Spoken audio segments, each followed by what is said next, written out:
Hey everyone, what's going on? It's Elemental Storm here, and this is Bloodborne. I wanted to show you, some people have asked me how to do the co-op and how that works and stuff like that. So I wanted to kind of show you because Bloodborne is one of those games in the Souls series where everything's not cut and dry, and it's not like a tutorial where it just says, this is how you do it, and shows you how to do it and stuff like that. It's more like you kind of got to learn as you go.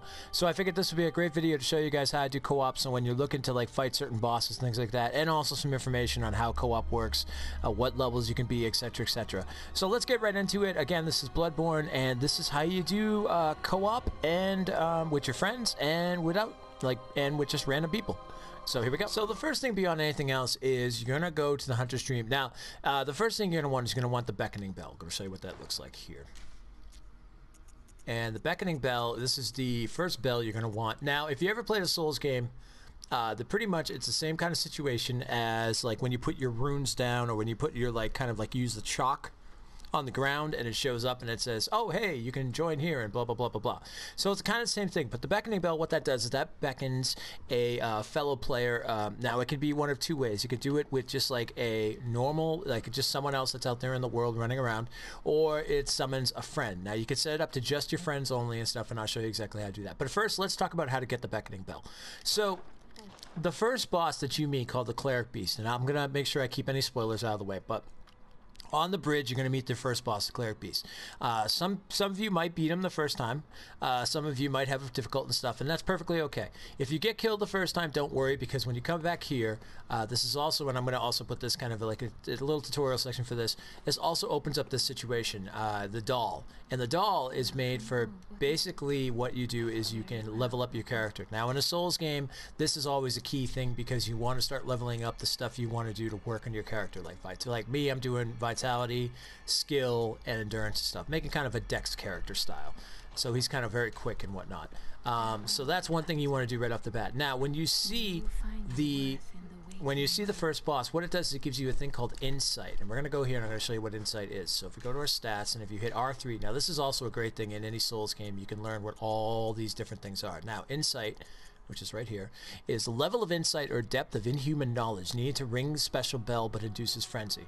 Okay, so what that means is basically when you have points, you can ring the bells, you can summon other people, or you can go help people out, etc, etc. So when you see the first boss, you get 1 insight. When you defeat the first boss, you get 3 insights. Now you've got 4 insight to play with. Now after you see the first boss, you're going to come here, and on the stairs, the same way that you got your weapons and stuff in the beginning, there will be those little guys that will come up. Actually, they look just like this right here. These little guys, you know, those guys, and they're going to be right here on the stairs, and they're going to be holding a bell in their hand. Now that's the Beckoning Bell. That's the first bell you want. Now beyond that, what you're going to do is, now to get the other bells, you're going to want to collect yourself 10 insight. So just keep going through the game, you'll find them. It's called Madman's Knowledge. Actually, I might even have some here. Let me take a look, and I'll show you what they look like. Yeah, this right here, Madman's Knowledge.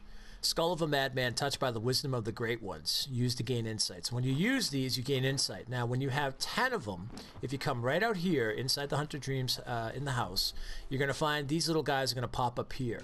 And what this allows you to do is now you can buy your bells and stuff. Now you're going to buy the small Resonant Bell, and what that's going to do, oh, there's also this too if you want to PvP and hunt other people in other worlds and stuff. I don't personally, I like helping people, but you know, to each their own.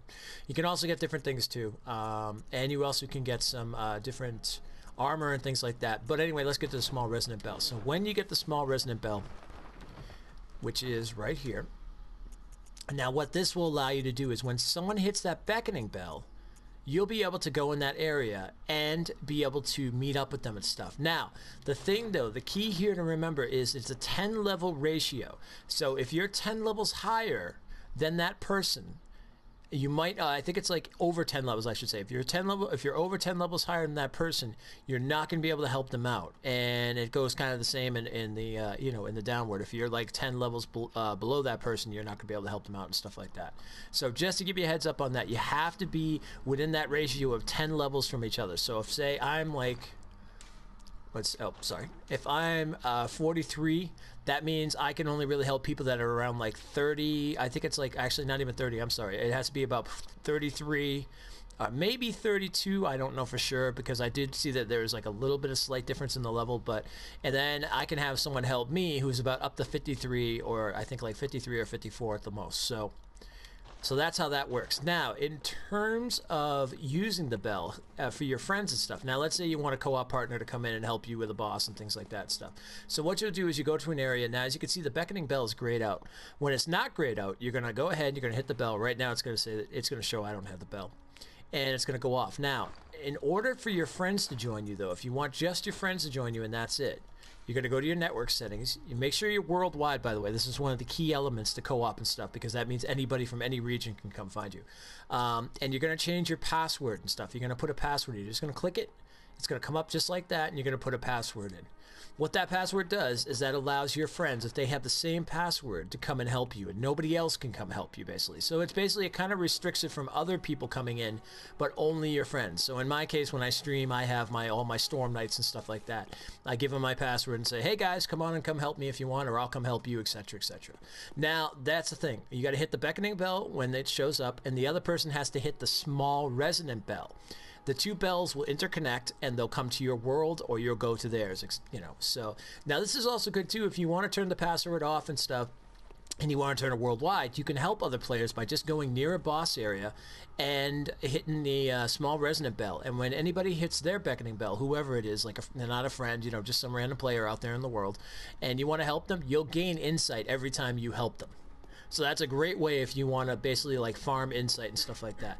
But anyway, guys, that's a tutorial on how to do co-op. That's how you get your bells, and that's how you can play with friends and stuff like that. Now, you can't do the entire level with each other. It's kind of based that you do only the areas near the bosses and the boss itself, because they still want you to have that challenge of fighting on your own and stuff. So just give a heads up on that end.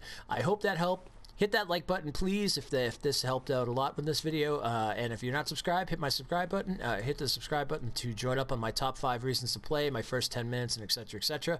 And then come over to the stream, www.twitch.tv, elementalstorm23. I play a lot of Bloodborne. I have a Sunday that's themed for Bloodborne and Dark Souls 2.